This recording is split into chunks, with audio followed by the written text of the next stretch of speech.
Okay, तो ये PDF है और इसमें आप देख सकते हैं जो फर्स्ट लेजर अकाउंट है वो है ब्रांच स्टॉक अकाउंट। ठीक है, अब ब्रांच स्टॉक अकाउंट में आप क्या रिकॉर्ड करते हो, कौन सी इंफॉर्मेशन रिकॉर्ड करोगे बताइए। स्टॉक की इंफॉर्मेशन रिकॉर्ड करोगे। Yes sir. जो भी स्टॉक आपके पास आया या जो स्टॉक आपके पास से गया वही रिकॉर्ड करेंगे ना। तो इसमें एक चीज़ याद रखना, जब भी आपके पास स्टॉक आएगा, ठीक है, तो हम उसको कहाँ लिखेंगे, डेबिट साइड। ठीक है, और जब आपके पास से स्टॉक जाएगा तो कहाँ लिखेंगे, क्रेडिट। Credit side. ऐसे इसको याद कर लेना, कंफ्यूजन नहीं होगी। ठीक है, अब देखो पहले डेबिट साइड को समझते हैं। ये डेबिट साइड है हमारा, इसको समझते हैं। तो जब हम ब्रांच की बात करते हैं तो सबसे पहले आपके पास हेड ऑफिस से कुछ स्टॉक आएगा। ठीक है, यही हो सकता है ना, हेड ऑफिस से कुछ आएगा। उसके बाद हो सकता है आप उसमें से कुछ हेड ऑफिस को वापस कर दो। उसके बाद कुछ आप कस्टमर्स को सेल कर दोगे, कुछ कैश बेसिस पे सेल होगा, कुछ क्रेडिट बेसिस पे सेल होगा, और लास्ट में आपके पास क्लोजिंग स्टॉक बचेगा। ठीक है, तो जब हम स्टॉक अकाउंट की बात करते हैं तो ये कुछ ट्रांजेक्शन्स होती है हमारे पास, opening stock, closing stock, goods sent from head office to branch office, branch office to goods office, head office. ठीक है, तो ऐसे करके होता है। तो जो फर्स्ट ट्रांजेक्शन होती है, जो फर्स्ट पॉइंट हम लिखते हैं वो होता है ओपनिंग बैलेंस का। सबसे पहले हम स्टॉक का ओपनिंग बैलेंस लिखेंगे। जो भी आपके पास स्टॉक है वो आप लिख लोगे। ठीक है, तो इसको हम लिखते हैं टू बैलेंस बीडी। समझ गए, बताइए। Yes sir. Yes sir. अब ये जो ओपनिंग स्टॉक है आपका, इसमें पहले से क्या ऐडेड होता है, याद है, लोडिंग अनलोडिंग बताई थी लास्ट क्लास में या उससे पहले। फ्रेट वगैरह। तो ओपनिंग स्टॉक में क्या होगा, लोड लगा होगा पहले से। Yes sir. तो लोड को कहाँ लिखोगे, सर क्रेडिट साइड। नहीं, क्रेडिट साइड नहीं आएगा। क्रेडिट साइड आता था जब हम डेटर सिस्टम करते थे। ये ब्रांच स्टॉक अकाउंट है, ब्रांच अकाउंट नहीं है। तो जो भी लोड होगा याद रखना एडजस्टमेंट अकाउंट में ट्रांसफ़र होगा, ब्रांच एडजस्टमेंट में। तो आपको एक ब्रांच एडजस्टमेंट अकाउंट बनाना होगा। परफॉर्मा दिखा रहा हूँ मैं आपको ये। ठीक है, अब ये जो ब्रांच एडजस्टमेंट है इसमें हम क्या क्या लिखते हैं, तो याद रखना जो भी ट्रांजेक्शन्स होंगी उनका लोड यहाँ पे ट्रांसफ़र हो जाएगा। ठीक है, लोड किन किन चीज़ों पे होता है, याद है किसी को। सर सेलिंग पे। एक तो ओपनिंग पे होता है, ओपनिंग स्टॉक। ठीक है, एक होता है किस पे, closing stock. Opening stock, then closing stock.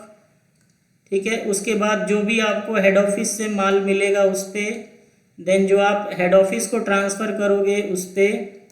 ठीक है, तो इन चीज़ों पे लोडिंग हमें लगानी होती है, ये हम पहले भी समझ चुके हैं।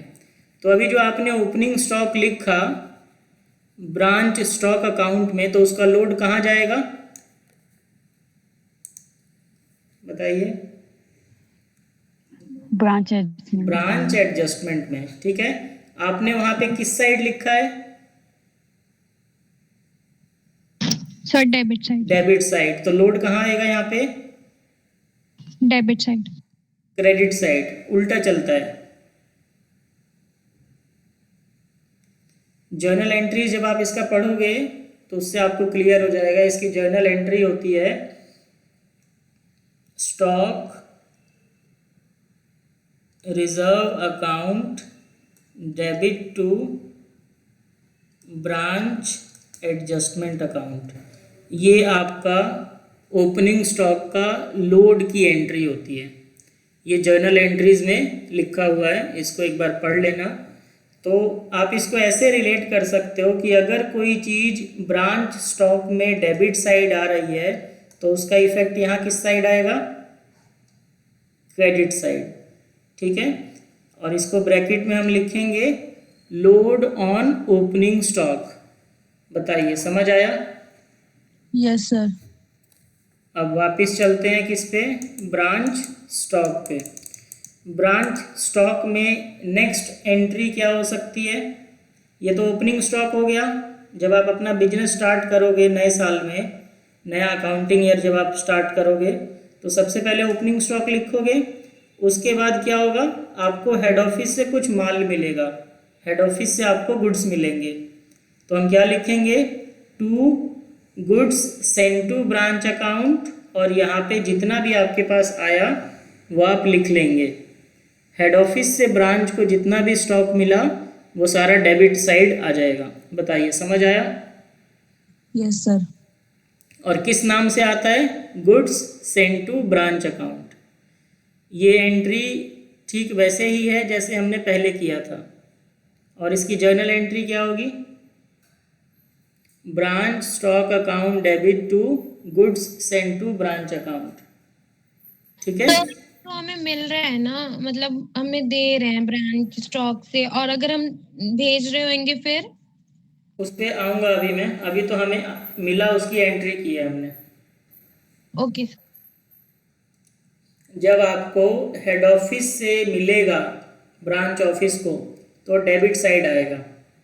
ठीक है, और किस नाम से आएगा, goods send to branch account. अब ये जो आपके पास गुड्स आए ये किस प्राइस पे आए हैं, इनवॉइस प्राइस। ठीक है, अब इनवॉइस प्राइस पे जब कोई चीज़ आती है तो हमें क्या अलग करना होता है, लोड अब इसका लोड कहाँ जाएगा, एडजस्टमेंट में। ब्रांच एडजस्टमेंट में। किस साइड जाएगा,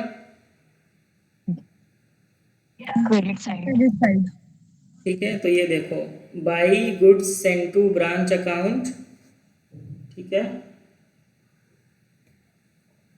और क्या आ गया, load on goods sent by head office to branch office, और ये अमाउंट आ जाएगा प्रॉफिट का अमाउंट। जितना भी प्रॉफिट होगा, लोड होगा, वो हम यहाँ लिख देंगे। आया समझ? Yes sir. ठीक है, और स्टॉक में आपके पास क्या आ सकता है, डेबिट साइड में?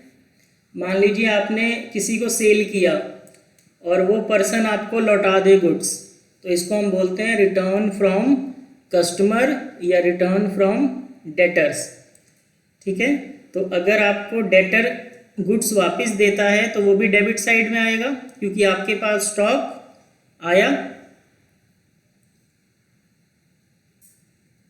समझ पाए? Yes sir. बताओ। Yes sir.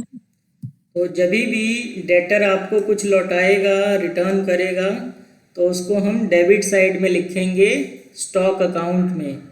और किस नाम से लिखेंगे, टू ब्रांच डेटर्स अकाउंट। ठीक है, ये अमाउंट यहाँ आ जाएगा।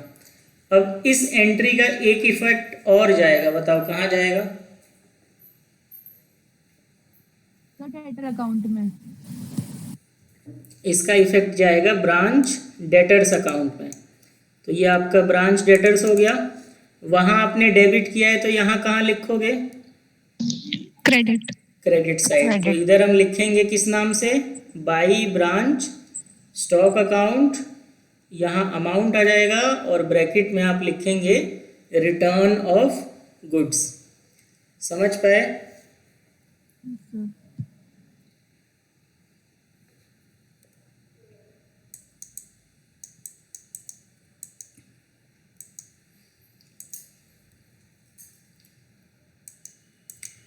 तो डेबिट साइड में इतनी चीज़ें ही आ सकती हैं। क्रेडिट साइड में क्या क्या आएगा ये समझिए। अब स्टॉक आपका कब कब कम होता है,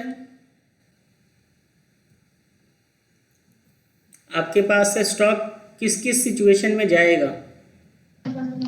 सर जब सेल जब हम रिटर्न करेंगे, जब आप रिटर्न करेंगे या जब आप सेल करेंगे, ठीक है। तो ये दो केसेस सेल के हैं, ये वाला और ये वाला। जब आप कैश सेल करोगे तो क्या बढ़ेगा आपके पास? कैश। कैश। तो ये आ जाएगा बाई ब्रांच कैश अकाउंट और इधर आ गया अमाउंट। आप ब्रैकेट में चाहें तो इधर सेल मेंशन कर सकते हैं। जब आप क्रेडिट सेल करोगे तो क्या बढ़ेगा आपके पास? Debtors, debtors. तो क्या आ जाएगा? बाई ब्रांच डेटर्स, और यहाँ पे भी आप ब्रैकेट में सेल लिख सकते हैं, और ये आ जाएगा अमाउंट। अब इस एंट्री का एक इफेक्ट और जाएगा, कहाँ पे जाएगा? Debtors account. Debtors account, debtors account में, ठीक है। डेटर्स अकाउंट में किस साइड जाएगा? डेबिट। Debit side. तो ये आ गए हम डेटर्स अकाउंट में, और डेबिट साइड में लिखेंगे टू ब्रांच स्टॉक, ब्रैकेट में लिखेंगे क्रेडिट सेल, और इधर आ जाएगा अमाउंट। बताइए, समझ आया?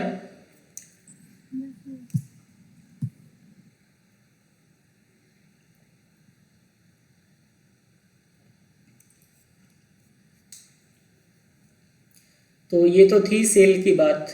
इसके अलावा और कैसे स्टॉक कम होता है? जब हम रिटर्न करते हैं, जब हम गुड्स को हेड ऑफिस को लौटा देते हैं।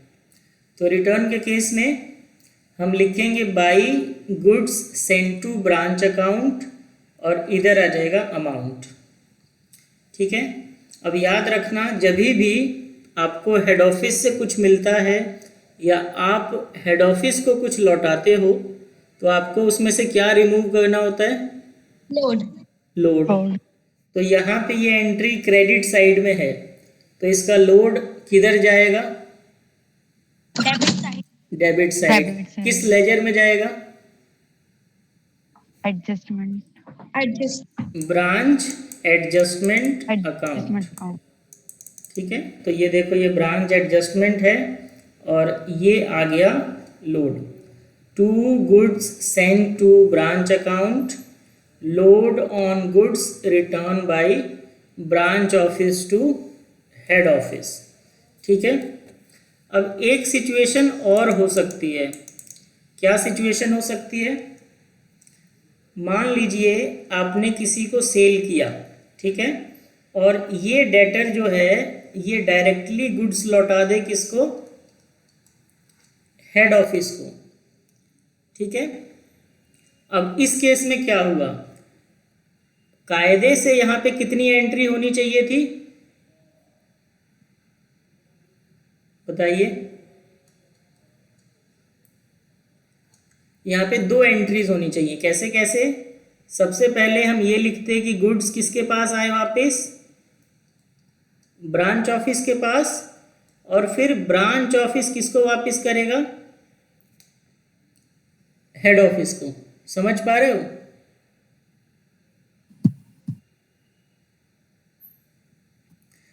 अगर मैं इसको दूसरे शब्दों में कहूँ तो ये समझना है हमें कि जब आपका डेटर डायरेक्टली आपके हेड ऑफिस को गुड्स लौटा रहा है, तो एक्चुअल में ये सिचुएशन क्या है?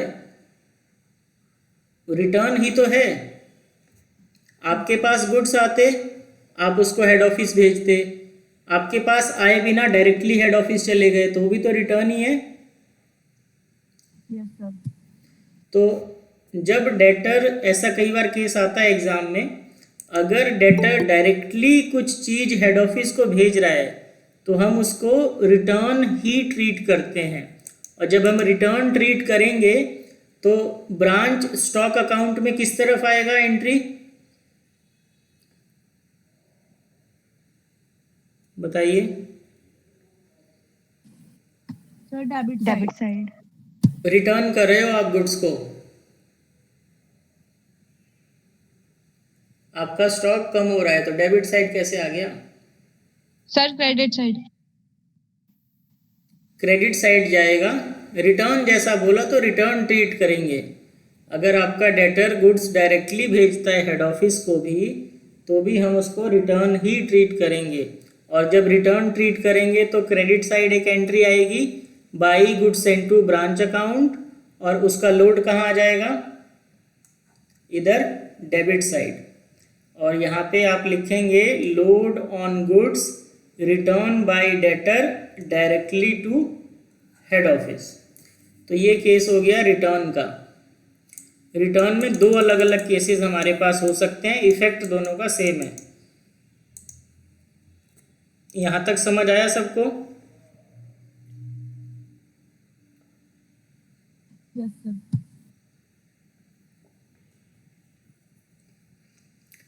अब यहाँ पे हमने ट्रांजैक्शंस देख ली।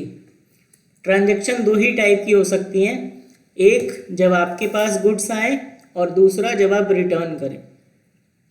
इसके अलावा स्टॉक अकाउंट में और क्या क्या रिकॉर्ड हो सकता है, तो इसके अलावा स्टॉक अकाउंट में ना दो चीज़ें और हम रिकॉर्ड करते हैं, एक होता है लॉस और एक होता है गेन। अब इसको ज़रा ध्यान से समझना, ये मैं आपको डिटेल में समझा रहा हूँ।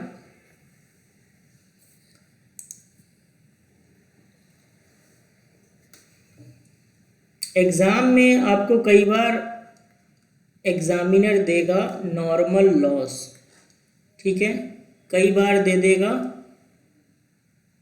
एबनॉर्मल लॉस, ठीक है। तो नॉर्मल और एबनॉर्मल लॉस कोई बता सकता है क्या होता है? तो नॉर्मल लॉस जो हमें मतलब डेली या फिर ऐसी बिजनेस में होते रहते हैं, और एबनॉर्मल लॉस जो 1 ईयर में होते हैं मे बी। तो नॉर्मल लॉस वो है जो आमतौर पे आपको होता है, जो जनरली हमें होता रहता है बिजनेस पे। और एबनॉर्मल लॉस जो आपको अचानक से हो जाए, अनसर्टेन होता है, ये कंटिंजेंट नेचर का होता है, ठीक है। अब नॉर्मल लॉस अगर क्वेश्चन में दिया है तो इसकी हमें ट्रीटमेंट सिंपल सी ये करनी होती है कि हम अपने स्टॉक को कर देते हैं कम और हम अपने एडजस्टमेंट अकाउंट को कर देते हैं इंक्रीज। तो क्या इफेक्ट आया? स्टॉक को कम करना मतलब स्टॉक को किया क्रेडिट और एडजस्टमेंट को क्या कर दिया, डेबिट। तो एंट्री क्या हो जाएगी बताइए? Branch adjustment account debit to branch stock account. बताइए समझ आया?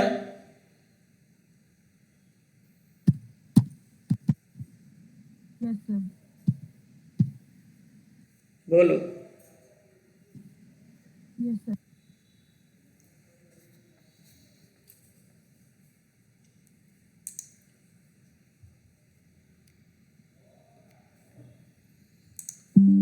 ठीक है, चलो मैं मान लेता हूँ आपको समझ आ गया। एबनॉर्मल लॉस बताओ क्या होता है?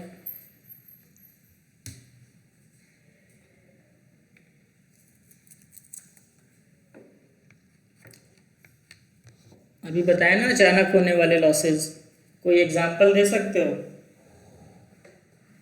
सर फायर फायर से।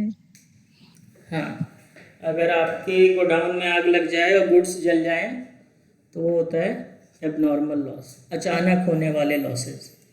अब एबनॉर्मल लॉस जो है ये दो पार्ट्स में डिवाइड होता है, इसको हम दो भागों में बांटते हैं, ठीक है। जैसे मान लीजिए आपके जो गुड्स फायर में जले उसकी वैल्यू है 10,000।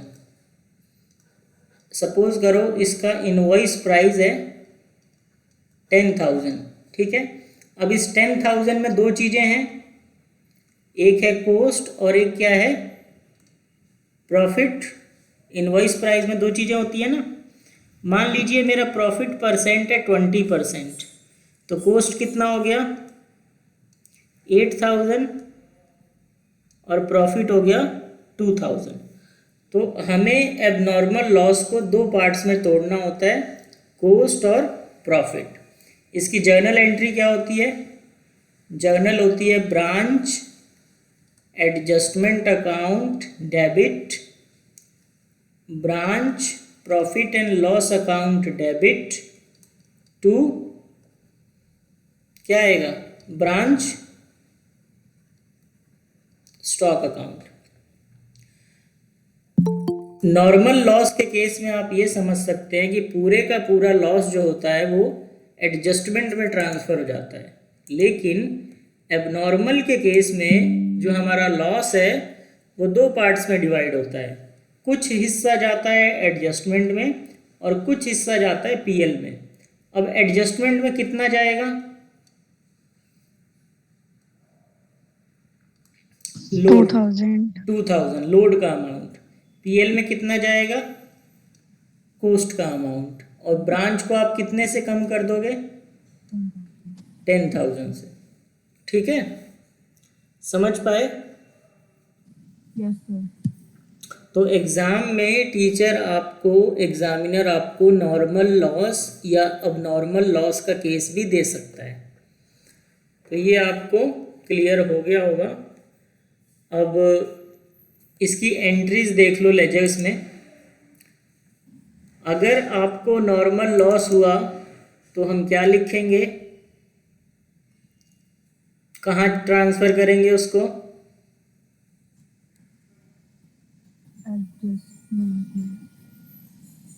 क्रेडिट साइड आएगा यहाँ इसमें स्टॉक अकाउंट में।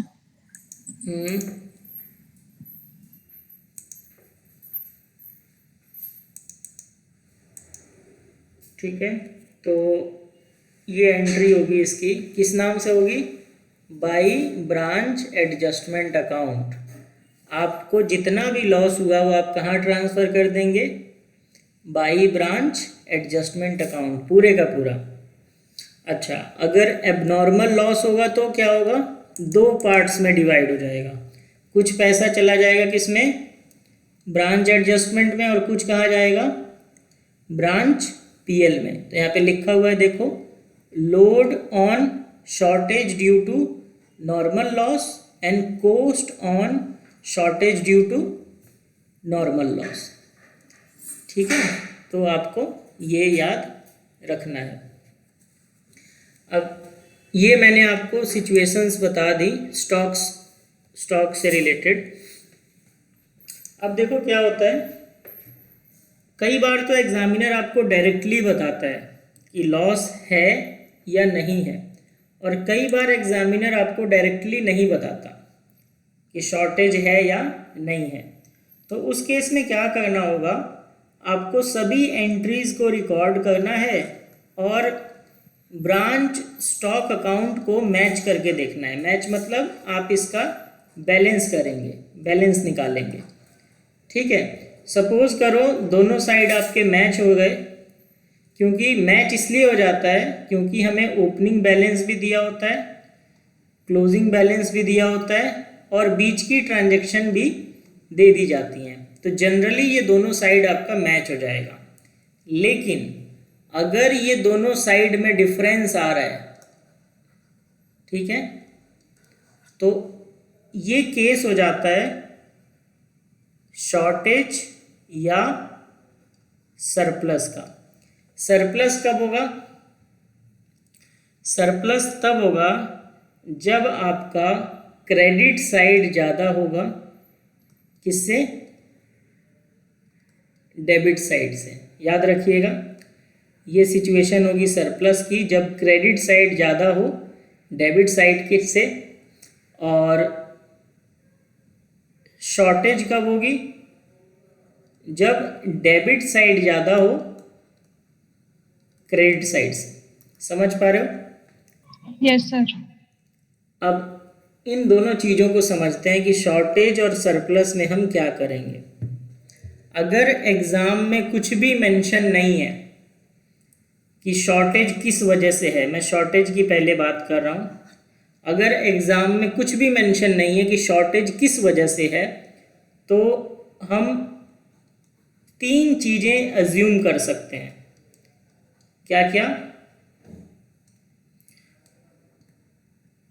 नॉर्मल लॉस, एबनॉर्मल लॉस, और एक तीसरा होता है जिसको हम बोलते हैं ट्रेडिंग लॉस। ये दोनों मैं आपको समझा चुका हूँ, नॉर्मल एबनॉर्मल, बताइए। Yes sir. अब ये ट्रेडिंग लॉस क्या है इसको समझिए। मान लो हेड ऑफिस ने आपको जो गुड्स दिए वो 100 रुपीज़ पर यूनिट से दिए, और जब आप एक्चुअल में इसको मार्केट में बेचने गए तो ये 90 रुपीज़ पर यूनिट का बिका। तो क्या हुआ, आपको लॉस हो गया। इसको हम बोलते हैं ट्रेडिंग लॉस। ठीक है, तो कभी भी अगर आपके गुड्स एक्चुअल प्राइस से कम पे सेल होंगे तो उसको हम बोलते हैं ट्रेडिंग लॉस। अब इसको समझिए, एग्ज़ाम में अगर आप क्वेश्चन सॉल्व कर रहे हो, ठीक है, आपका डेबिट साइड ज़्यादा आ जाता है क्रेडिट साइड से, तो ये सिचुएशन बन गई किसकी, शॉर्टेज की। ठीक है, शॉर्टेज हो गया, स्टॉक का शॉर्टेज हो गया। अब शॉर्टेज हुआ तो हम क्या एज्यूम कर सकते हैं, या तो नॉर्मल लॉस या एबनॉर्मल लॉस या ट्रेडिंग लॉस। ठीक है, अगर कुछ नहीं दिया, अगर एग्ज़ाम में दे रखा है कि आपको क्या मानना है तो वही चीज़ मानो। जैसे मान लो एग्जामिनर आपको कहता है कि अगर कोई शॉर्टेज हुई तो उसको हम ट्रेडिंग लॉस मानेंगे, तो आप उसको ट्रेडिंग लॉस मान लो। अगर एग्जामिनर कहता है कि अगर कोई शॉर्टेज हुई तो एबनॉर्मल लॉस मानेंगे, तो उसको एबनॉर्मल मान लो। और अगर कुछ भी नहीं दिया तो हम उसको क्या मानेंगे, एबनॉर्मल लॉस। आया समझ? Yes sir. ठीक है, अब जैसे ये शॉर्टेज था उसी तरीके से क्या हो सकता है, सरप्लस। सरप्लस मतलब आपके स्टॉक की वैल्यू बढ़ जाना। सरप्लस कब होगा बताइए, जब क्रेडिट साइड ज़्यादा हो किससे, डेबिट डेबिट साइड से। ठीक है, अब स्टॉक में सरप्लस क्यों हो सकता है, इसकी भी दो वजहें हैं। पहला, जब आपका स्टॉक किसी भी कारण से बढ़ जाए जो हमें पता नहीं किस कारण से बढ़ा, ठीक है, there is surplus of stock with unknown reason, हमें नहीं पता एग्जैक्ट रीज़न क्या है, तो इसको हम क्या बोलते हैं, एबनॉर्मल गेन। ठीक है, हमें नहीं पता किस वजह से बढ़ा, लेकिन ये हमें क्या दे रहा है, एक फ़ायदा दे रहा है, तो इसको हम बोलते हैं एबनॉर्मल गेन।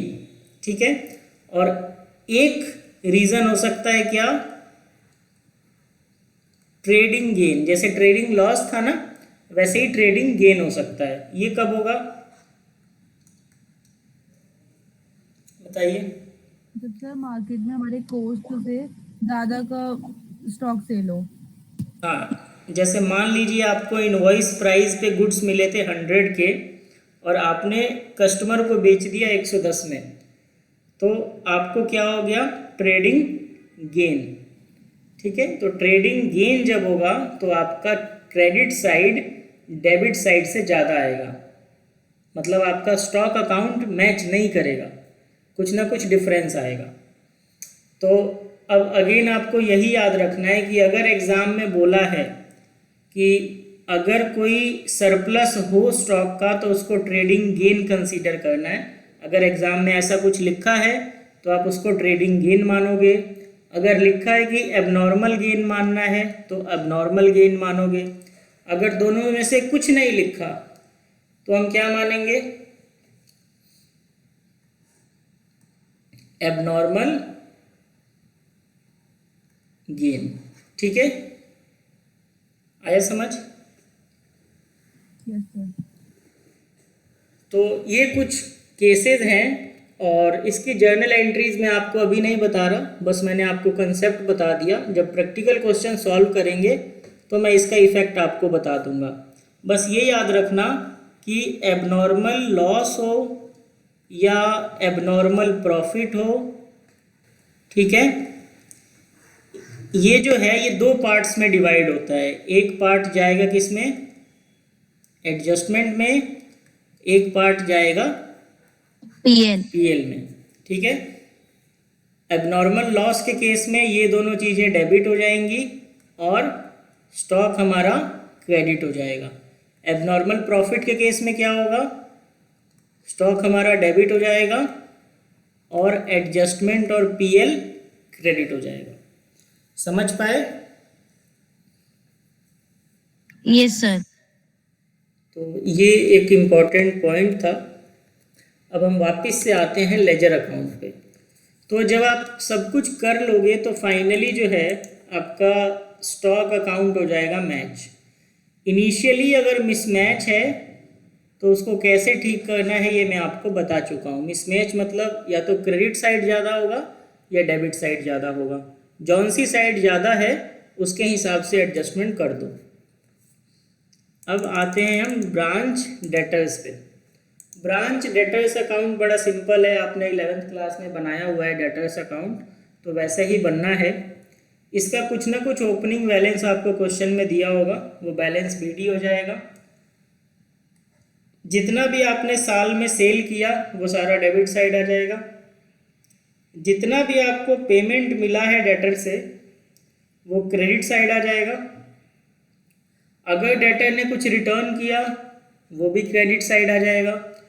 अगर आपने डेटर को कोई डिस्काउंट दिया वो भी क्रेडिट साइड आ जाएगा। अगर कोई बैड डेट है वो भी क्रेडिट साइड आ जाएगा, क्योंकि ये सभी चारों की चारों चीज़ें क्या करती हैं, हमारे डेटर को रिड्यूस करती हैं, कम करती हैं। समझ पाए? Yes sir. ठीक है।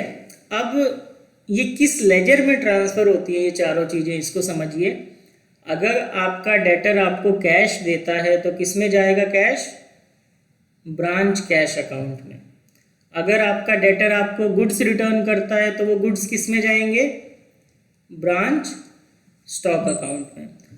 अगर आपने कोई डिस्काउंट अलाउ किया है अपने डेटर को तो वो डिस्काउंट चला जाता है किस में? या तो आप इसको ब्रांच एक्सपेंस में डालिए या फिर क्या कर सकते हैं आप डायरेक्ट यहाँ पे, ब्रांच एडजस्टमेंट अकाउंट। नहीं, ब्रांच पीएल अकाउंट। ठीक है। ये जो डिस्काउंट है और ये जो बैड डेट होता है, याद करो फाइनल अकाउंट्स में कहाँ जाता था? प्रॉफिट एंड लॉस में। तो वही यहाँ पे ट्रीटमेंट है, एडजस्टमेंट में नहीं जाएगा। एडजस्टमेंट में केवल लोड जाता है। ठीक है। इसी तरीके से बैड डेट कहाँ चला जाएगा? आप चाहें तो इसको ब्रांच एक्सपेंस में ले जाइए या फिर सीधा ब्रांच पीएल में। ठीक है। और क्लोजिंग आपको हमेशा गिवन होगा क्वेश्चन में। समझ पाए? कई बार एग्ज़ाम में क्या होता है, मैं आपको अभी बता देता हूँ एक बार। कई बार एग्ज़ाम में ना आपको कुछ ना कुछ चीज़ें मिसिंग दी होंगी।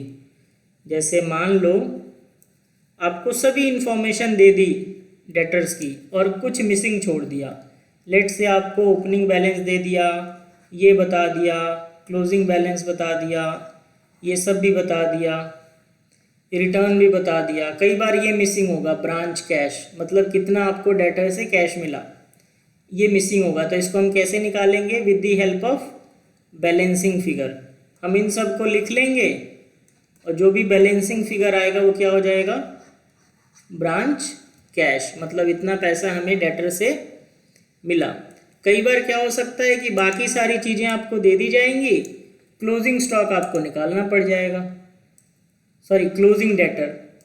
तो कुछ भी सिचुएशन आ सकती है एग्जाम में। डेटर अकाउंट क्लियर है? बताओ।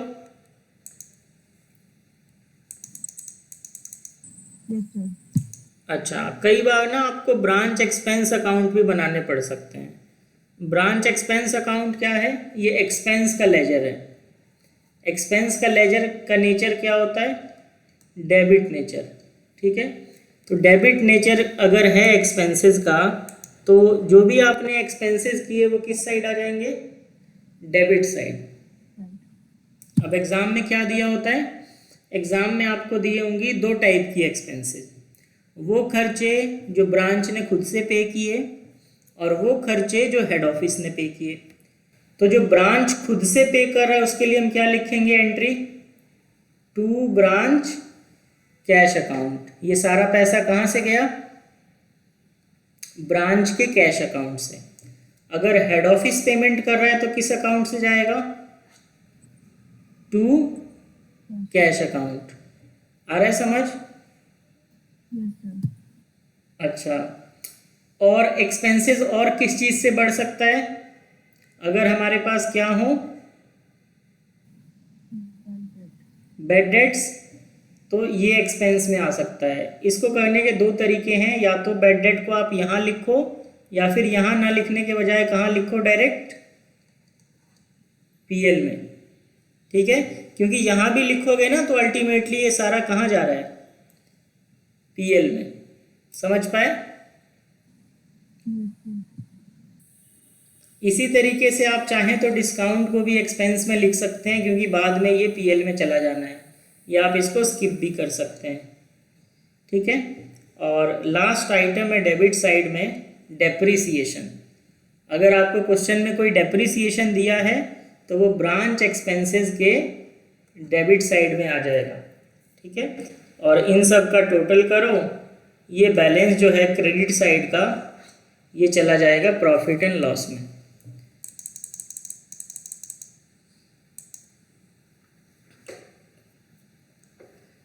तो एडजस्टमेंट भी लगभग मैंने आपको बता ही दिए। प्रॉफिट एंड लॉस अकाउंट को एक बार देखते हैं जल्दी से, फिर मैं आपको एक क्वेश्चन कराऊंगा, क्योंकि थियोरिटिकली चीज़ें उतनी अच्छे से समझ नहीं आती जब तक प्रैक्टिकल क्वेश्चन नहीं करते। Branch profit and loss account जो है वो आपके जो फाइनल अकाउंट्स में जो पीएल होता है उसी टाइप का है। ठीक है, तो जब हम एडजस्टमेंट अकाउंट बनाते हैं तो इसके एंड में आपको मिलता है ग्रॉस प्रॉफिट। ठीक है, ये ग्रॉस प्रॉफिट ट्रांसफ़र होके आ जाता है credit side of profit and loss account. ये आपका जीपी हो गया। इसके अलावा डेबिट साइड में हम क्या क्या लिखते हैं? अगर कोई अब नॉर्मल लॉस है तो उसका कॉस्ट आ जाएगा, अगर कोई ब्रांच एक्सपेंस है तो वो भी डेबिट हो जाएगा। ठीक है, क्रेडिट साइड में क्या आएगा? अगर आपको कोई सरप्लस हुआ है तो उस सरप्लस का कॉस्ट पार्ट आपके क्रेडिट साइड में आ जाएगा। उसके बाद इसको बैलेंस कर दो, अगर क्रेडिट साइड ज़्यादा है डेबिट साइड कम है तो ये सिचुएशन हो जाएगी प्रॉफिट की, अगर डेबिट साइड ज़्यादा है क्रेडिट साइड कम है तो ये सिचुएशन हो जाएगी लॉस की। तो ये था थियरी वाइज कंसेप्ट जिसमें हमने जर्नल एंट्रीज कल की थी, और आज मैंने आपको लेजर अकाउंट बनाना बताया है आज। तो आप लोग इसकी एक बार रीडिंग ज़रूर करना, और एक क्वेश्चन मैं आपको करा रहा हूँ, इस क्वेश्चन की आप लोग प्रैक्टिस करना, और जो दूसरा क्वेश्चन है उसको आप होमवर्क में ट्राई कर सकते हो। अब इसको हम सॉल्व करते हैं।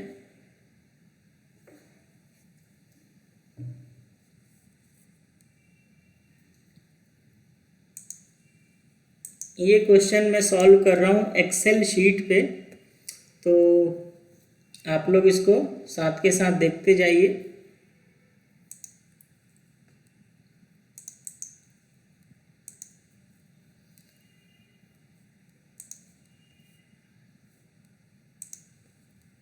सबसे पहले हम क्या बनाएंगे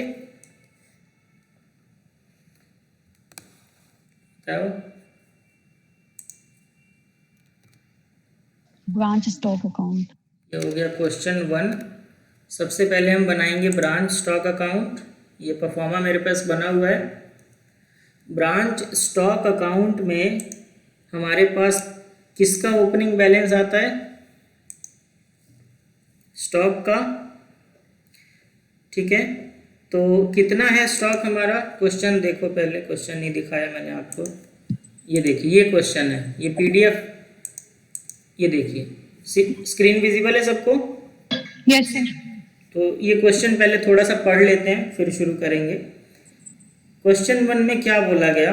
ये आपके एग्ज़ाम में 2019 में आया था ऐसा ही क्वेश्चन, तो ये सेम वैसा ही क्वेश्चन है। ऑनर्स वालों में ये आया था, ये ऑनर्स का क्वेश्चन है, और आपके एग्ज़ाम में इसी टाइप का आया था, मिलता जुलता।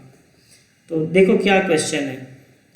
Messrs XYZ limited has branches at Delhi and Agra, and goods are invoiced at cost plus a profit of 20% on sale. तो प्रॉफिट कितना है आपका?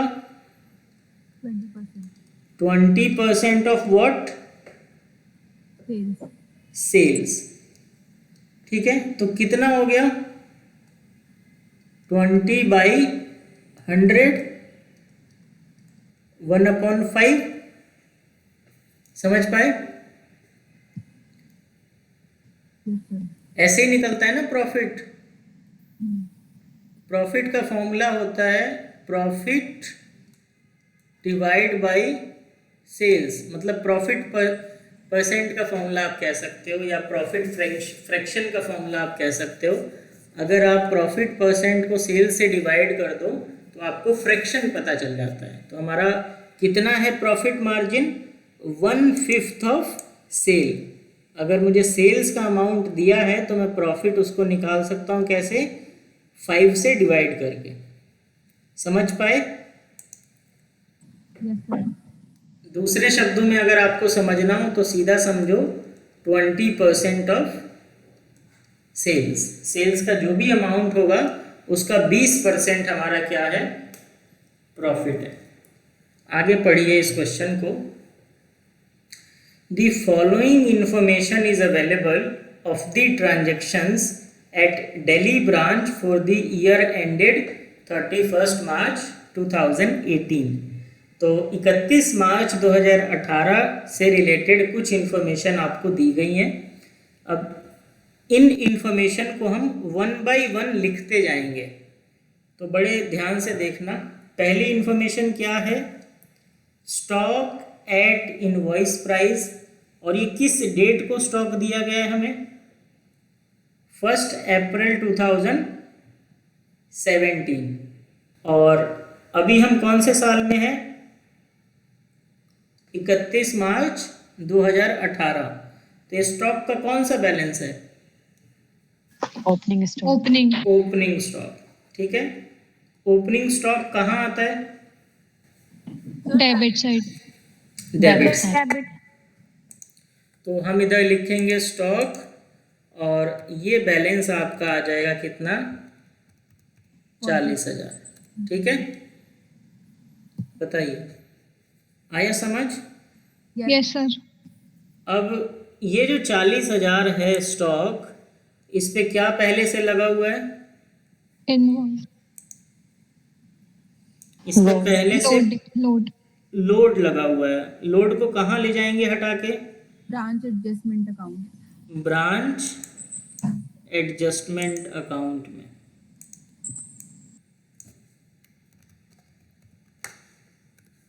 तो अब देखते हैं ब्रांच एडजस्टमेंट अकाउंट क्या मेरे पास बना हुआ है।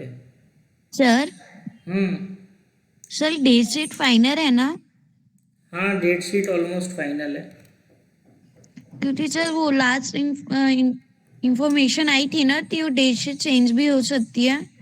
इतना ज़्यादा चेंज नहीं होता, एक आध पेपर ऊपर नीचे होता है बस। Okay sir. तो हमें चाहिए ब्रांच एडजस्टमेंट अकाउंट। ठीक है, अब ब्रांच एडजस्टमेंट अकाउंट में किस तरफ जाएगा load? Credit side. Credit side. किस नाम से लिखोगे? By branch stock stock account. Stock reserve. By stock reserve account. Branch stock account नहीं आएगा। इसलिए नहीं आएगा क्योंकि लोड की जो एंट्री होती है वो अलग होती है। लोड की एंट्री जो आपकी है लेजर में देखोगे आप, वो है stock reserve account debit to branch adjustment account. ये एंट्री होती है लोड ट्रांसफ़र की। तो जब हम ब्रांच एडजस्टमेंट बनाएंगे तो किस नाम से ट्रांसफ़र करेंगे? Stock reserve account. इसीलिए स्टॉक रिजर्व अकाउंट आया। कितना बैलेंस है बताइए, कितना लोड है? 40,000 का आपका वैल्यू है गुड्स का, तो इस पे प्रॉफिट कितना है? 1/5 है। 1/5 कर दो, 8,000 आएगा। समझ पाए? Yes sir. और ब्रैकेट में आप क्या लिखेंगे यहाँ पे? Load on opening stock. ठीक है, अब आ जाइए सेकेंड आइटम पे। सेकेंड आइटम क्या है? डेटर्स एज ऑन 1 अप्रैल 2017। तो ये डेटर कौन सा है? Opening debtor. Opening debtor. Opening debtor को कहाँ ले जाओगे?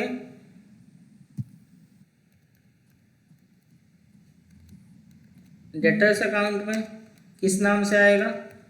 To balance BD. ठीक है, तो ये था 12,000। आया समझ? Yes sir. अब इसके बाद दो चीज़ें और हैं। एक है पेटी कैश, ये है पेटी कैश का ओपनिंग बैलेंस। एक है पेटी कैश 31 मार्च 2018 का, ये है क्लोजिंग बैलेंस। तो इसको अभी स्किप कर रहे हैं, याद रखना, अभी के लिए इसको मैं छोड़ रहा हूँ। सर इसके लिए भी अकाउंट बनेगा? क्या इसके लिए भी अकाउंट बनेगा? बिल्कुल बनेगा, लेकिन इसको हम लास्ट में समझेंगे। इसके बाद जो इन्फॉर्मेशन दी गई है तीसरे नंबर पे, वो है डेटर्स अकाउंट। अब ये डेटर का कौन सा बैलेंस है? क्लोजिंग। क्लोजिंग कितना है? 11,000। 11,000। तो इसको हम कहाँ ले जाएंगे? Credit side of debtors account. हाँ, हम लिखेंगे 11,000 और इधर आ जाएगा बाई बैलेंस CD। समझ पाए? Yes sir. मैं इसको एंट्री वाइज सॉल्व कर रहा हूँ। अगली एंट्री देखिए क्या है। Stock at invoice price 50,000। अब ये कौन सा स्टॉक है? Closing stock. Closing stock. Closing stock कहाँ लिखोगे? Credit side of branch. Branch stock account. Stock account.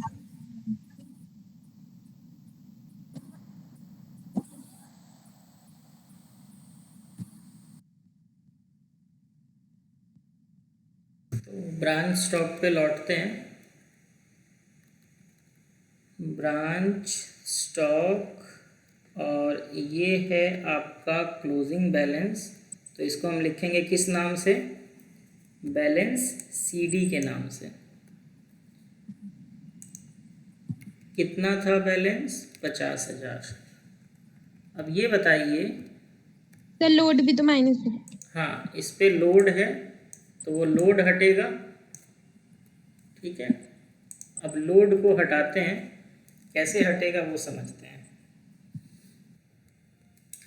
यहाँ पे ये चीज किस साइड आई है? Credit side.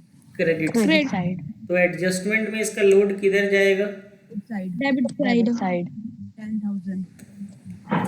किस नाम से लिखेंगे? Stock reserve account. Stock reserve. याद रखना, ओपनिंग और क्लोजिंग का जो लोड होता है वो स्टॉक रिजर्व के नाम से आता है। ठीक है, ओके। तो यहाँ पे आ जाएगा टू स्टॉक रिजर्व अकाउंट, और ब्रैकेट में क्या लिख देंगे? Load on closing stock. आप इसको चाहे तो यहाँ लिख सकते हैं, या इसको थोड़ा नीचे लिख सकते हैं। नीचे क्यों? क्योंकि ये ना क्लोजिंग स्टॉक से रिलेटेड एंट्री है, तो इसको नीचे भी लिखा जा सकता है, या फिर आप ऊपर भी लिखेंगे तो गलत नहीं है। थोड़ा सा नीचे लिखोगे तो ज़्यादा सही रहेगा। अब मैं क्योंकि आपको एक साथ सॉल्व करके बता रहा हूँ एक एक एंट्री को, इसलिए मैंने ऊपर इसको लिख दिया। क्लियर है सबको ये?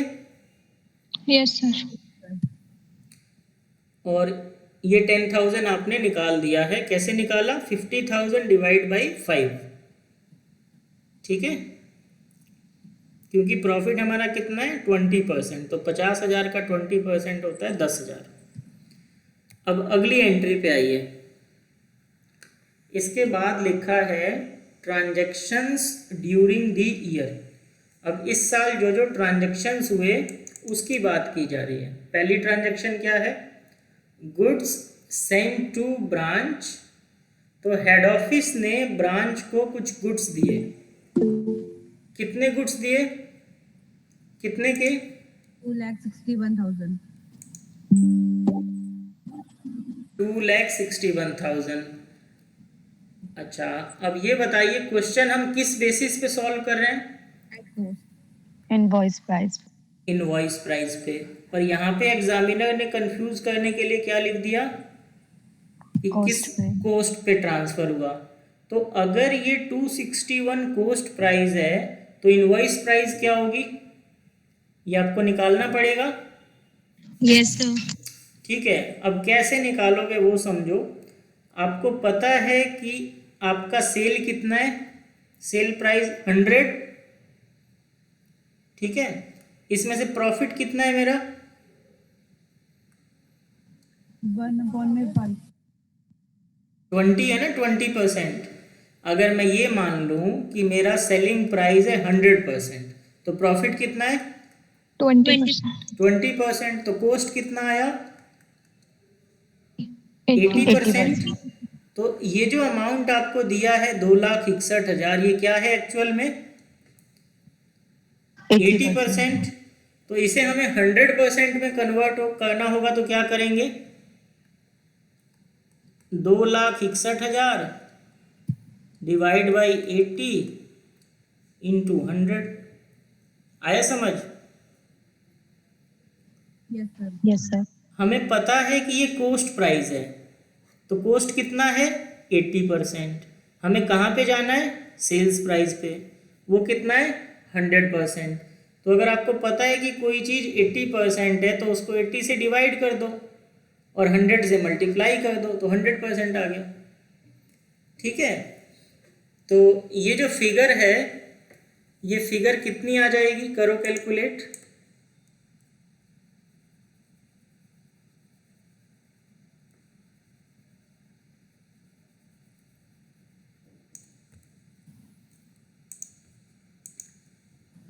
सर 3,26,250।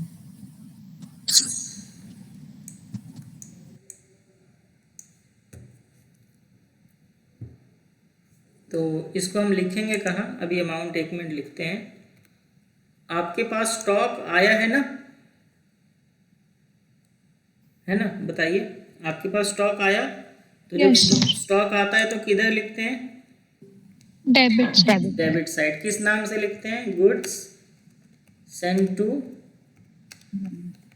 Branch account.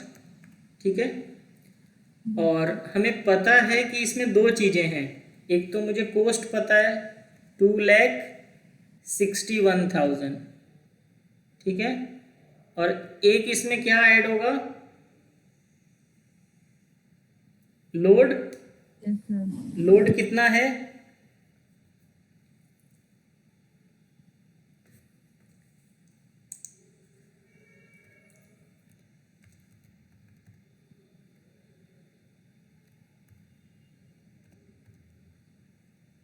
निकालो।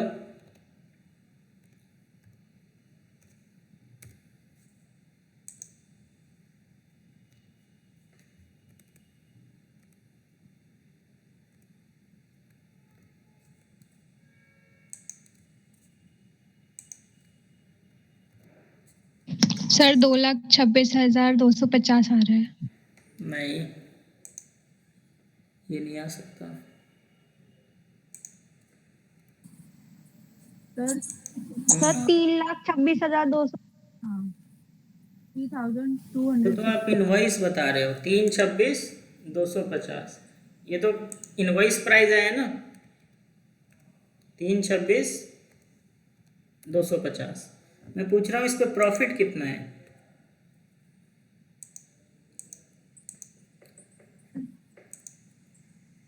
अब आपको सेलिंग प्राइस मिल गया, आप प्रॉफिट नहीं निकाल सकते?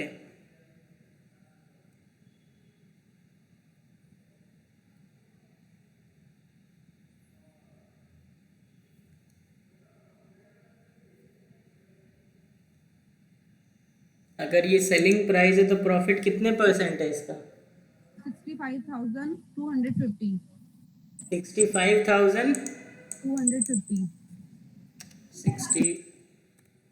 65,250 यही है। Yes sir. ठीक है, तो अब समझिए इसको दोबारा से। क्वेश्चन में आपको कॉस्ट वैल्यू दी गई है, हमें इसको किस पे कन्वर्ट करना है? सेल्स पे। सेल्स वैल्यू कितनी आ गई?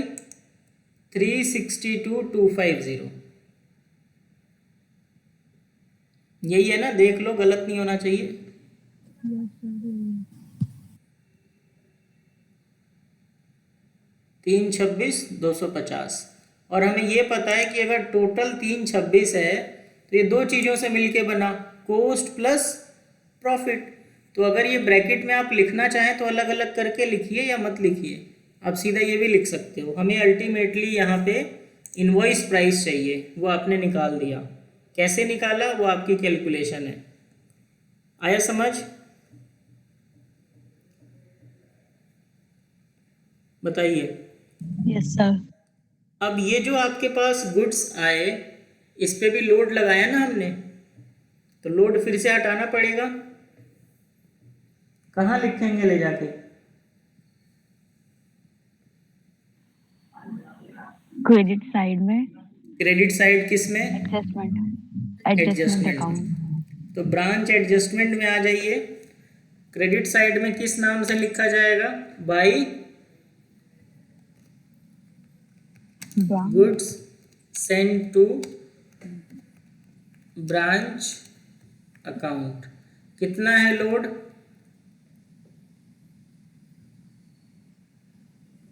अभी आप सबने निकाला था 65,250।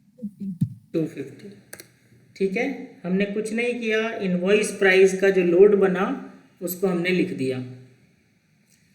ठीक है, याद रखना ओपनिंग और क्लोजिंग का लोड आता है स्टॉक रिजर्व के नाम से, और बीच में जो ट्रांजैक्शन होंगी साल के बीच में वो आएगा goods send to branch account के नाम से।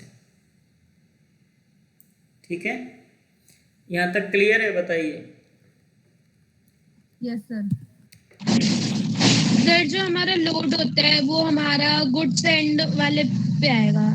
हाँ, ये इसलिए इस नाम से इसलिए आता है क्योंकि जो जर्नल एंट्री होती है हमारी वो ऐसे होती है। देखो, जब आपको हेड ऑफिस से गुड्स मिला तो आपने क्या एंट्री पास की?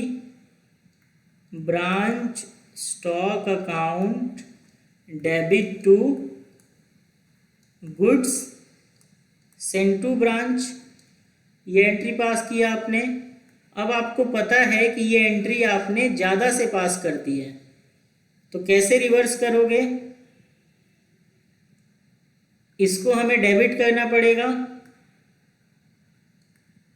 गुड सेंड टू ब्रांच, और क्रेडिट किसको कर देंगे? एडजस्टमेंट अकाउंट को।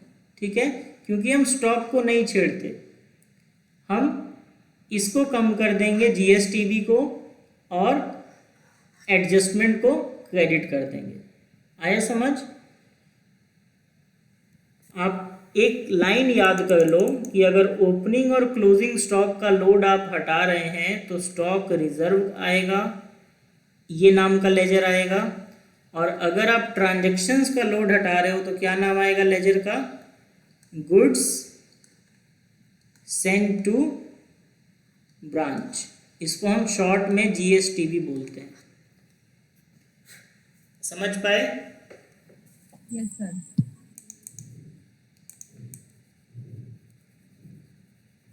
तो आप लोगों के लिए बेटर यही है कि आप इस लाइन को याद कर लो, इस स्टेटमेंट को याद कर लो कि ओपनिंग और क्लोजिंग का लोड स्टॉक रिजर्व में और बाकी लोड जीएसटीबी के नाम से। तो ये पॉइंट हमने कर लिया, ये वाला 261 वाला। अब नेक्स्ट एंट्री क्या है? Goods return by branch office to head office. अब जब आपको हेड ऑफिस से माल मिला तो हो सकता है उसमें कुछ डिफेक्टेड स्टॉक हो, तो उस स्टॉक को हम कर देते हैं वापस। तो तो 15,000 के जो गुड्स थे वो हमने रिटर्न कर दिए। तो रिटर्न के केस में एंट्री कहाँ होगी? Credit side. Credit side. कितना लिखेंगे? 15,000। अब ये जो आपने वापस किया इस पे भी लोड होगा? बताइए। Yes sir. तो ये कहाँ हटाएंगे जाके? एडजस्टमेंट में debit side. Branch adjustment debit side. तो इधर क्या नाम से हटाएंगे इसको? To goods send to branch account. Goods send to branch account. कितना लोड बनेगा इस पे? 3,000 का। 3,000। 3,000 का 1/5। ये भी हो गया। आगे देखो क्या है? Cash sales. तो जब आप सेल करते हो तो क्या कम होता है? स्टॉक। तो हमने दो टाइप की सेल की है, एक कैश और एक क्रेडिट। तो दोनों को हमें रिकॉर्ड करना पड़ेगा। तो वापस से चलिए स्टॉक अकाउंट में क्या लिखोगे? एक तो कैश सेल है तो वो किस में चला जाएगा? Branch cash account. Cash account. और जो क्रेडिट है वो किस में चला जाएगा? Branch debtors account. Branch debtors account. ठीक है। अब कितना कितना अमाउंट है? 1,05,000 और 1,80,000। 1,05,000 एंड 1,80,000। बताइए, समझ आया? Yes sir. और आप इनके ब्रैकेट में लिख देंगे कि ये सेल है। इसके ब्रैकेट में आप लिखोगे कैश सेल्स और नीचे वाले के ब्रैकेट में आप लिखोगे क्या? Credit sales. बताइए, यहाँ तक ठीक है? अब इसके बाद एक लाइन लिखी गई है क्या? Normal loss. नॉर्मल लॉस का क्या ट्रीटमेंट बताया था?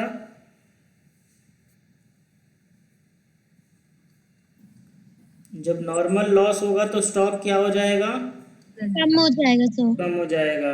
और ये कहाँ ट्रांसफर होगा जाके? Adjustment account. एडजस्टमेंट में। ठीक है। तो स्टॉक को हमें करना है क्रेडिट। कितने से क्रेडिट करेंगे? 350। किस नाम से कम करोगे? किस लेजर में ट्रांसफर हो रहा है ये? Adjustment account. Branch adjustment account. अब देखो यहाँ पे ये किस साइड आया है? Credit side. Credit side. तो एडजस्टमेंट के किस साइड जाएगा ये? Debit side. तो हम इधर क्या लिखेंगे? टू ब्रांच स्टॉक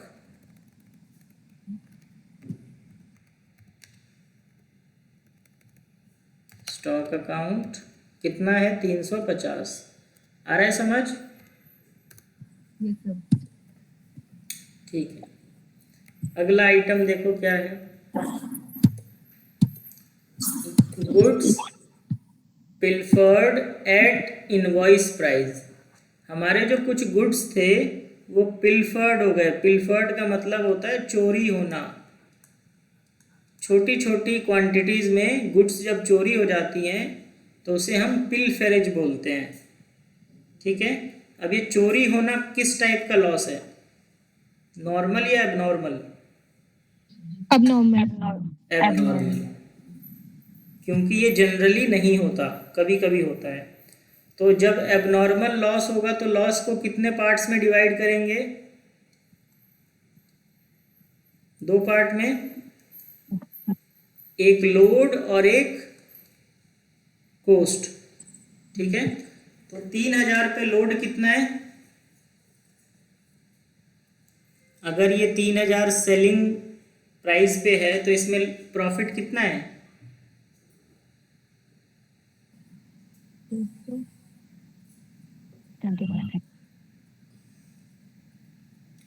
3000 का 20% कितना हो जाएगा? 600 600। तो बाकी कितना बचा? 2400। तो लोड वाली फिगर कहाँ जाएगी बताइए? एडजस्टमेंट अकाउंट, एडजस्टमेंट में। कोस्ट वाली फिगर कहाँ जाएगी? Branch P&L account, branch PL में। तो हम स्टॉक में क्या करेंगे? क्रेडिट साइड में लिखेंगे दोनों चीज़ों को। एक तो हम लिख देंगे ब्रांच ब्रांच एडजस्टमेंट अकाउंट, और एक हम लिखेंगे branch profit and loss account. समझ पाए? अब यहाँ पे भी आपको ना ब्रैकेट में बताना पड़ेगा ताकि टीचर समझ पाए कि आपने किया क्या है। पहले वाला था नॉर्मल लॉस, और अगले वाला कौन सा है? Abnormal loss.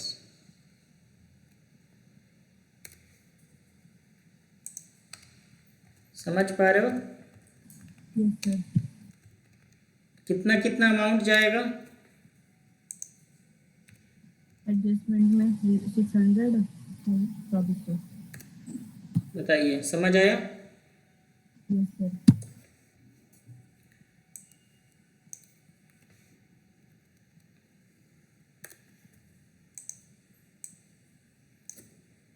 तो ये हमने लिख लिया।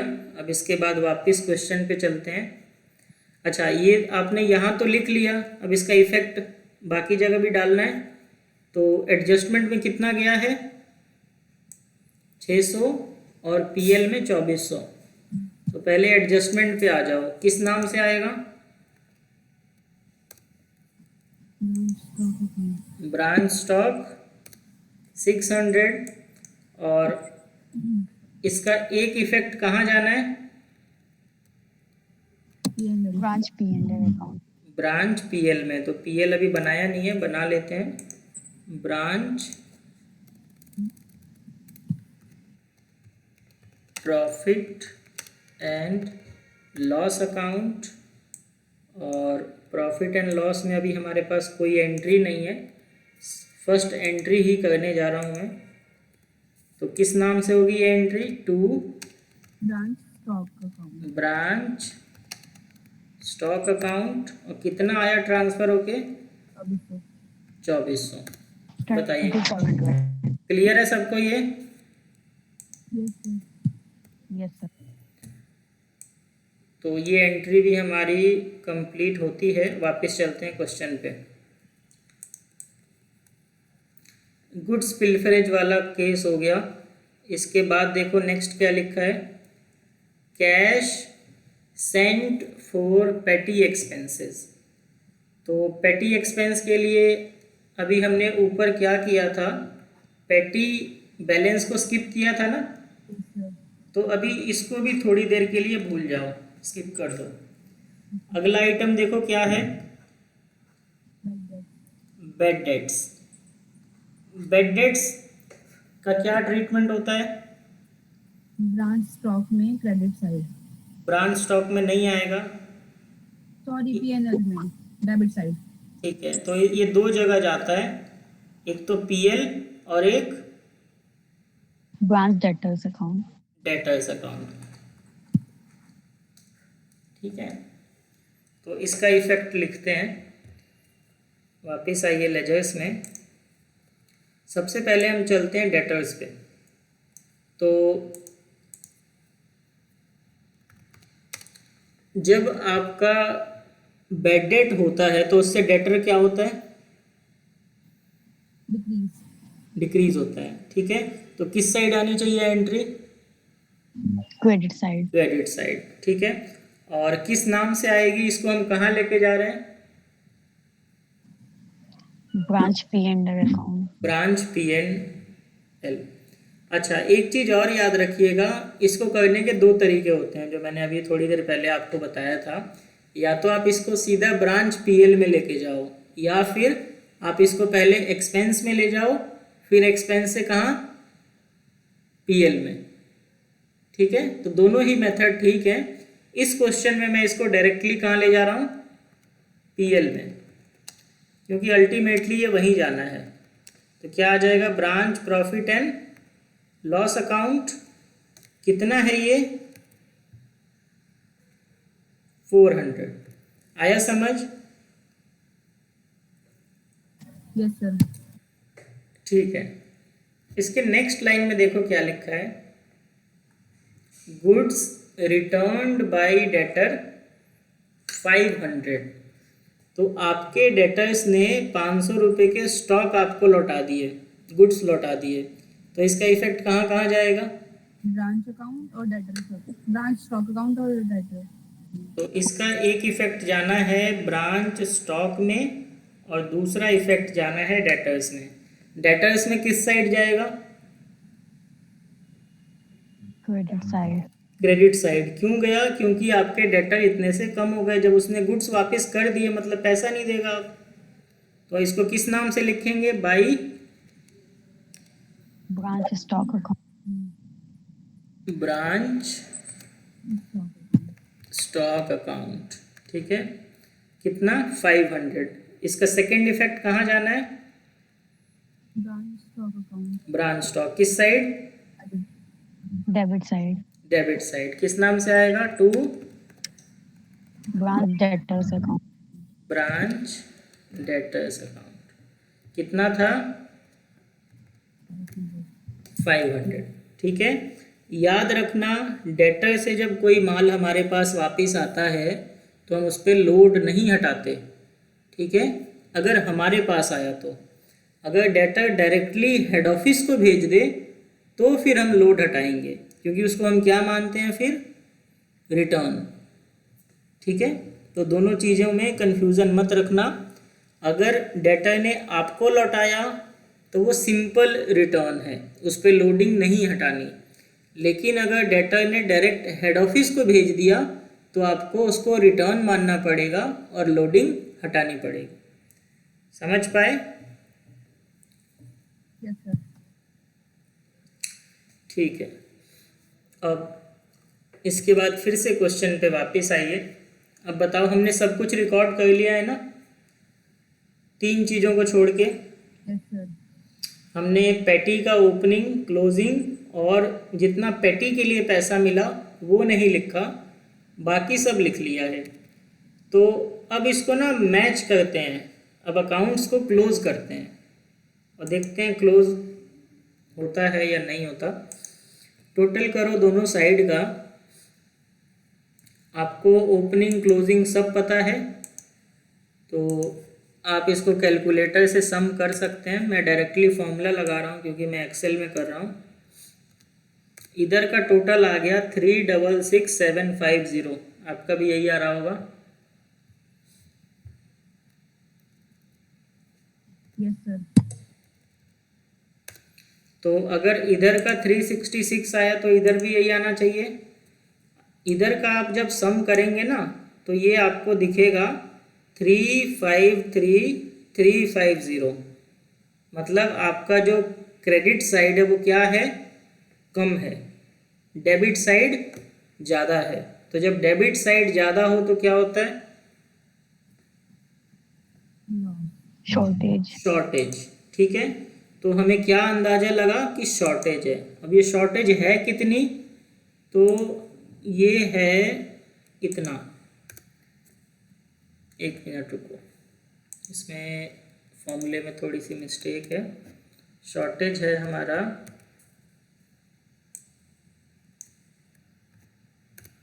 13,400। चेक करो, आप लोगों का भी इतना ही आएगा, करके देखो एक बार कैलकुलेट।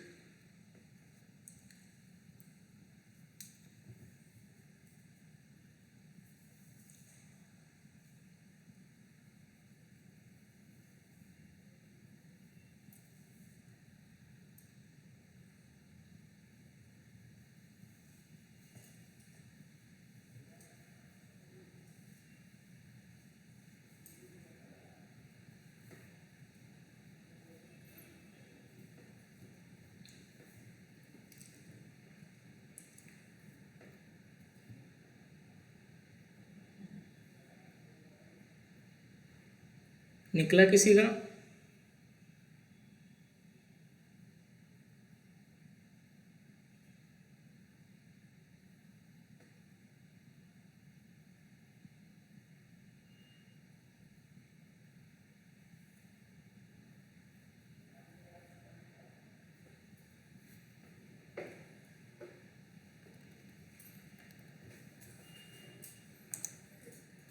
यस सर यही आ रहा है। ठीक है, तो शॉर्टेज जो आएगा वो आएगा 13,400। अब देखो क्वेश्चन में आपको कहीं कुछ नहीं बताया गया शॉर्टेज के बारे में, तो जब कहीं कुछ नहीं लिखा होता तो शॉर्टेज को हम क्या मान लेते हैं, कौन सा loss? Abnormal loss. Abnormal loss. और अगर ये एबनॉर्मल लॉस है 13,400 का, तो ये कितने पार्ट्स में डिवाइड होगा? 2 पार्ट्स। 2 पार्ट्स में। ठीक है, और ब्रैकेट में आप लिख देंगे, यहाँ पे एबनॉर्मल लॉस मत लिखना, इसको आप लिख देना शॉर्टेजेस। ठीक है, चाहे तो एबनॉर्मल लॉस भी लिख सकते हो, बट दोनों वर्ड्स लिखने पड़ेंगे आपको, शॉर्टेज ऑब्लिक एबनॉर्मल लॉस। ठीक है, अब ये 2 पार्ट्स में डिवाइड हुआ, कितना कितना हो गया 2 पार्ट्स में? एडजस्टमेंट में कितना जाएगा?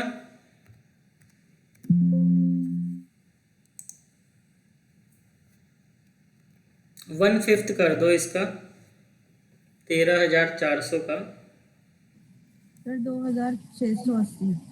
2,680। और ब्रांच पीएल में कितना चला जाएगा? 10,720। ठीक है, तो अब ये क्वेश्चन हमारा जो था ब्रांच स्टॉक वाला पॉइंट कंप्लीट हो गया। ठीक है, बट ये जो नई चीज़ हमने की अभी, तो इसका भी तो इफेक्ट डालना पड़ेगा। कहाँ कहाँ इफेक्ट जाएगा? एडजस्टमेंट में और पीएल में। P&L में। तो सबसे पहले एडजस्टमेंट पे आ जाओ, किस नाम से इफेक्ट आएगा? Branch stock. ठीक है, और पीएल में किस नाम से आ जाएगा? इसमें भी ब्रांच स्टॉक। अब इनके बैलेंसेस लिख दो। ये बैलेंस है आपका 2,680 रुपये, और इसमें जो बैलेंस है वो है 10,720 रुपये। बताइए, यहाँ तक क्लियर हुआ सबको? Yes sir. ओके, अब हम चलते हैं वापस क्वेश्चन पे। क्वेश्चन के हिसाब से हम सब कुछ कर चुके हैं। एक अकाउंट मैंने कंप्लीट कर लिया, ब्रांच स्टॉक अकाउंट। अब अगला अकाउंट कौन सा है? Debtors account. ठीक है, डेटर्स अकाउंट पे भी पेटी एक्सपेंसेस का कोई इफेक्ट नहीं आता, तो इसको भी हम पूरा कर सकते हैं। ठीक है, इसको कैसे पूरा कर सकते हो बताओ? अभी यहाँ पे कुछ चीज़ें मिसिंग हैं, बताइए क्या मिसिंग है? Sir bad debt. Bad debt लिख दिया हमने। सर जो बैलेंसिंग फिगर आएगी वो कैश होगा। ठीक है, जो बैलेंस फिगर आएगी वो कैश होगा, लेकिन जो आपने सेल किया था वो अभी नहीं लिखा ना इसमें, देखो क्या हमने क्रेडिट सेल लिखा हुआ है? नहीं लिखा हुआ, तो किस नाम से आता है credit sale? To branch stock account. कितने का क्रेडिट सेल किया था आपने? 1,80,000, यही था ना? अब इसको करो टोटल, क्योंकि अब ये कंप्लीट हो जाएगा हमारा। 1,92,000 आया इसका टोटल, तो इधर भी कितना आना चाहिए? 192, और ये अभी 192 से कम है, तो जो भी इसका बैलेंसिंग फिगर बचेगा वो क्या बन जाएगा? 1,80,000।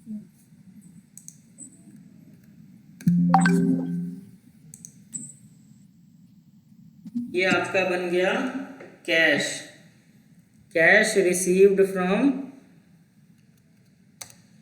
डेटर्स, क्योंकि डेटर आपको पैसा तो देगा ना, और पैसे की इंफॉर्मेशन कहीं नहीं लिखी हुई थी, तो हम इसको क्या लिखेंगे? By branch cash account. हम ये मानेंगे कि ये जो बैलेंसिंग फिगर है इतना हमें कैश रिसीव हुआ है। एक सेकेंड होल्ड कीजिएगा। हेलो, हाँ जी, गुड इवनिंग।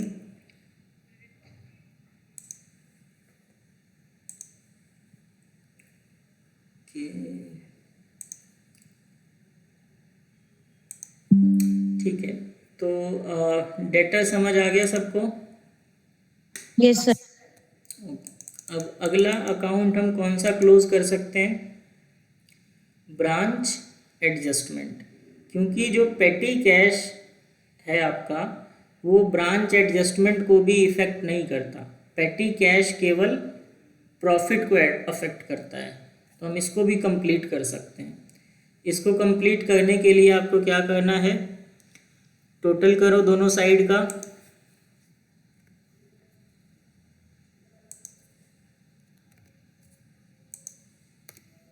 ये आया 73,250 और एडजस्टमेंट में हमने सब चीज़ें लिख ली हैं ना। ओपनिंग स्टॉक, ओपनिंग का भी लोड आ गया, क्लोजिंग का भी लोड आ गया, गुड्स सेंट टू ब्रांच आ गया, इधर रिटर्न आ गया और ये आपके सारे लॉसेस आ गए। ठीक है, तो ये हमारा ऑलमोस्ट कंप्लीट है।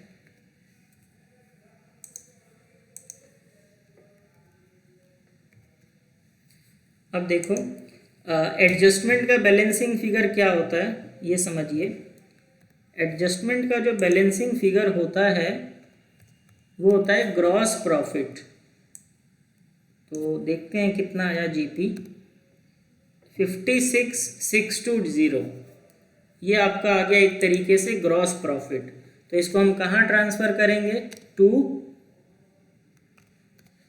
Branch profit and loss. ठीक है, तो ये आपका चला जाएगा ब्रांच प्रॉफिट एंड लॉस में। कितना है? 56,620। ठीक है, ये भी अकाउंट कंप्लीट हो गया। अब क्या बचा हमारा? Branch profit and loss. ठीक है, ये तब तक पूरा नहीं होगा जब तक आप पेटी कैश को पूरा ना करें। तो जल्दी से बना लेते हैं क्या? पेटी कैश। और ये पेटी कैश हर बार आपको नहीं बनाना पड़ेगा, क्योंकि इस केस में ये दिया था, इस क्वेश्चन में ये दिया था, इसलिए हमें बनाना पड़ रहा है। अदरवाइज पेटी कैश की ज़रूरत नहीं पड़ती। अगर एक्सपेंसेस अलग से दिए होते तो हमें पेटी कैश की ज़रूरत नहीं पड़ती। आ रहा है समझ? ये हम बेसिकली बना रहे हैं एक्सपेंसेस निकालने के लिए। तो पेटी कैश अकाउंट किस नेचर का होता है? डेबिट। तो ओपनिंग बैलेंस आ जाएगा डेबिट साइड में। बताइए कितना है बैलेंस? 150 रुपये। क्लोजिंग बैलेंस बताइए कितना है?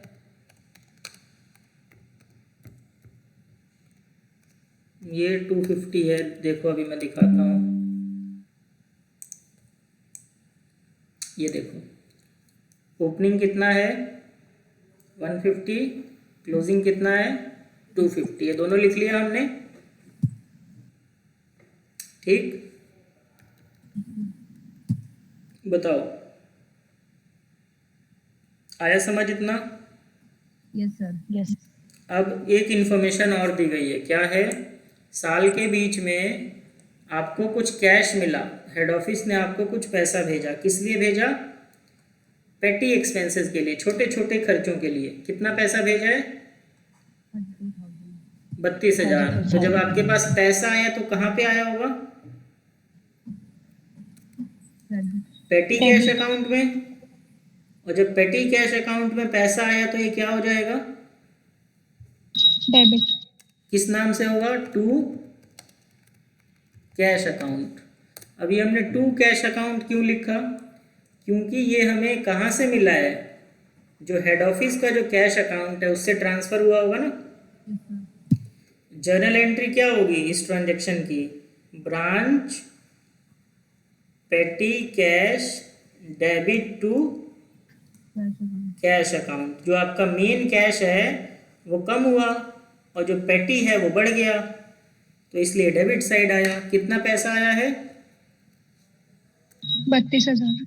32,000। ठीक है, अब देखो इतना ओपनिंग था, इतना हमें मिला और इतना क्लोजिंग है, तो कुछ बैलेंसिंग फिगर आएगा। ठीक है, अब बैलेंसिंग फिगर कितना आएगा निकाल लो।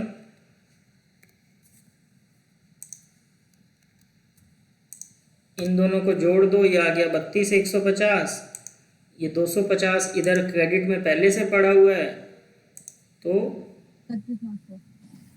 31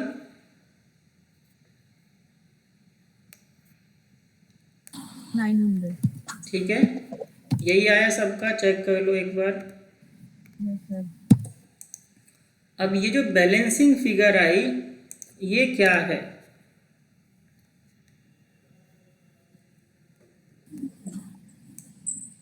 बताइए।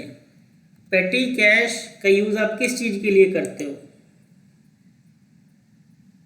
सर छोटे मोटे खर्चों के लिए। छोटे मोटे खर्चों के लिए। और खर्चे कहाँ जाएंगे? P&L। तो हम यहाँ क्या लिख देंगे? By profit and loss account. ये ब्रांच प्रॉफिट एंड लॉस आएगा पूरा। ठीक है, कितना चला जाएगा? 31900। तो यहाँ पे ये क्रेडिट में है, तो पीएल में कहाँ जाएगा? डेबिट में। डेबिट में। तो क्या लिखेंगे इधर? 31900 और किस नाम से आ जाएगा? टू ब्रांच पेटी।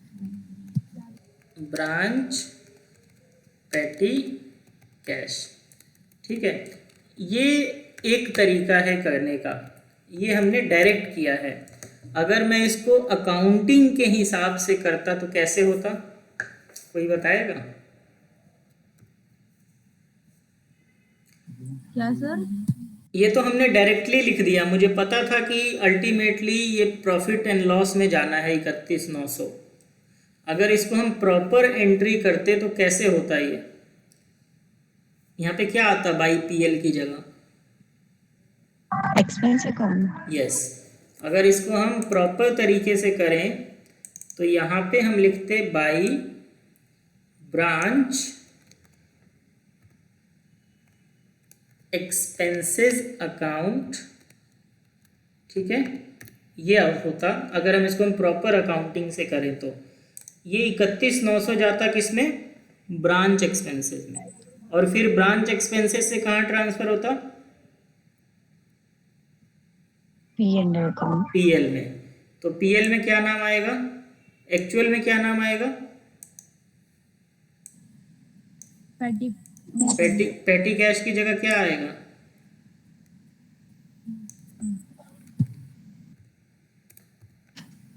Branch expenses account.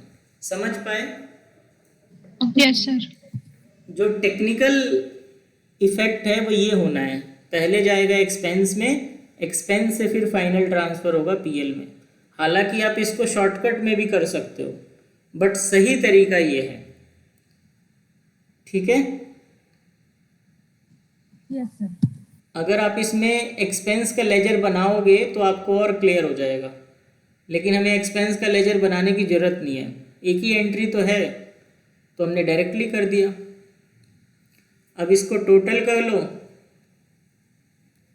टोटल करोगे तो क्या आएगा?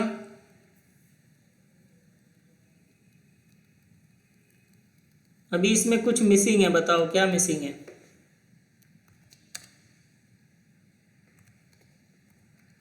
ऊपर जो ग्रॉस प्रॉफिट निकाला था वो ट्रांसफर नहीं किया है अभी। ठीक है, कितना था ग्रॉस प्रॉफिट? ये। 56,000। ठीक है, अब आपका ये कंप्लीट है। अब आप इसका सम कर दीजिए, जो डिफरेंशियल आएगा वो आपका क्या हो जाएगा?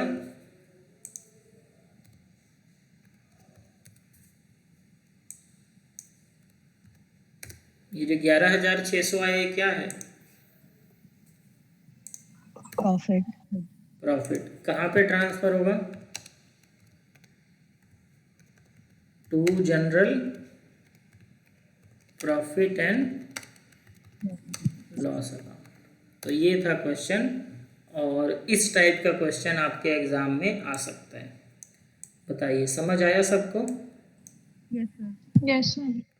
तो ये जो सॉल्यूशन है ये मैं आपको भेज दूंगा। इसमें थोड़ा भी फॉर्मेट